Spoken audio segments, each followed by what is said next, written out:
Janine at Kim Pao ay ang love team na mainit sa social media ngayon. Mga love teams na nagpaiyak at nagpa-inlove sa mga Pilipino.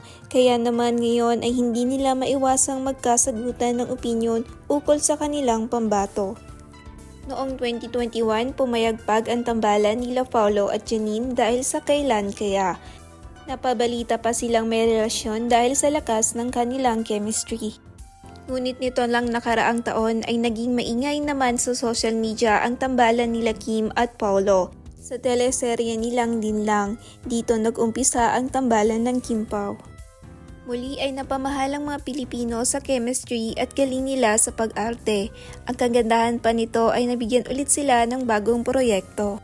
Filipino adoption ng What's Wrong with Secretary Kim at isa sa pinakamagandang labas ng K-drama. Mga fans ng Kim Pao ay excited na mapanood ito dahil ang teleseryeng ito ay punong-puno ng kiss at romance. Sa kabilang banda, ang Ponin fans naman ay umaasang mabigyan ulit sila Paolo at Janine ng proyekto ngayong taon.